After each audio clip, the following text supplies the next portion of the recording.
প্রিয় ভাইরা, জামাত ইসলামী ইসলামী জ্ঞান চর্চার এক নিকট পরিকল্পনার নাম।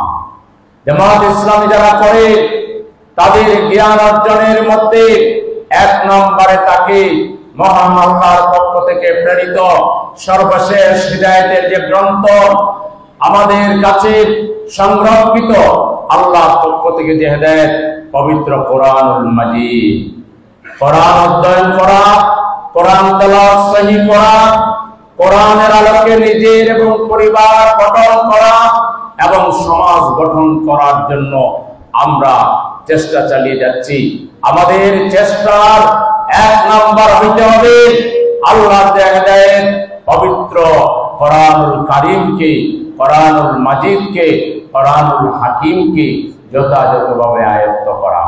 জামাত ইসলামী যে করবে তার কোরআনের সাথে মহব্বত উত্তর বৃদ্ধি হতে হবে। কোরআনকে বোঝার ক্ষেত্রে তার মধ্যে পাগল পারা মানসিকতা থাকতে হবে। কোরআনের প্রতি তার আকর্ষণ উত্তর বাড়তেই হবে যদি সত্যিকার বুঝে শুনে তিনি জামাত ইসলামী করেন। তাই বলছিলাম জামাত ইসলামী হলো ইসলামী জ্ঞান চর্চার এক নিকট পরিকল্পনার নাম। জামাত ইসলামী হচ্ছে চরিত্র গঠনের, উন্নত চরিত্র গঠনের এক মজবুত কাফেলার নাম।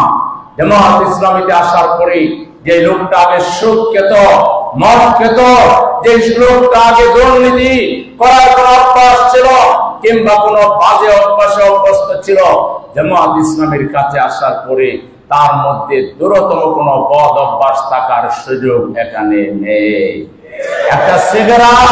একটা সিগারেট পর্যন্ত জামাতের একজন সমর্থক সেটা পছন্দ করে না, সিগারেট খায় না।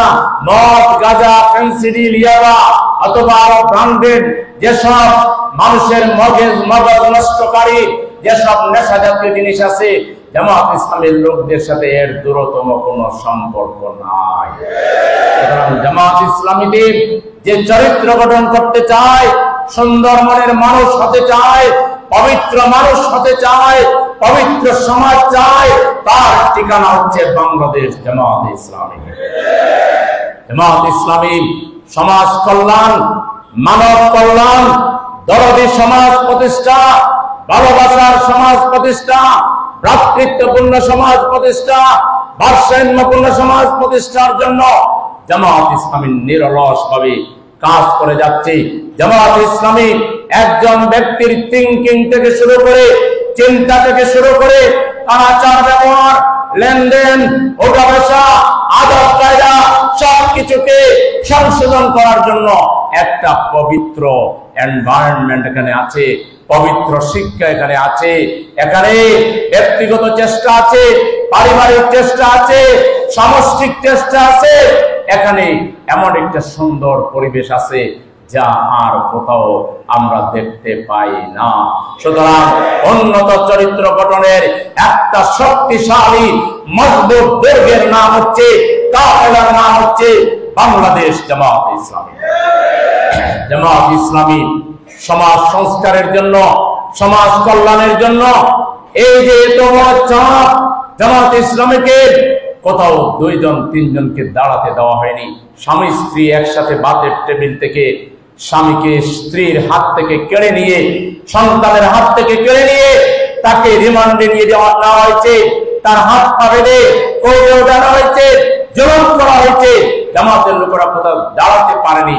তারপরও ব্যক্তিগতভাবে, পারিবারিকভাবে, সামাজিকভাবে, ইউনিটের উদ্যোগে, ওয়ার্ডের উদ্যোগে, থানার উদ্যোগে, জেলের উদ্যোগে, মহানগরের উদ্যোগে, কেন্দ্রের উদ্যোগে 12 মাস 24 ঘন্টা মানুষের আত্মকর্মসংস্থানের জন্য, মানুষকে চিকিৎসা সেবা দেওয়ার জন্য, মানুষকে বাসা বাড়িতে তার যেসব কষ্ট রয়েছে, যেসব ওই সমাজের অসৎ লোকেরা সামান্য কাজ করে বেশি চার্জ নিয়ে মানুষের জীবনকে দুর্বিষহ করে তোলে, তাদের বিপরীতে জামাত ইসলামী সমাজকে সহজ করার জন্য, সমাজকে নির্জঞ্জাট করার জন্য, সমাজকে মানুষের বসবাসের উপযোগী বানানোর জন্য বহুমুখী সমাজ সংস্কার, সমাজ কল্যাণমূলক কাজ নিয়ে এই সমাজে কাজ করে যাচ্ছে, জনগণের দৃষ্টি আকর্ষণ করতে সক্ষম হয়েছে আলহামদুলিল্লাহ।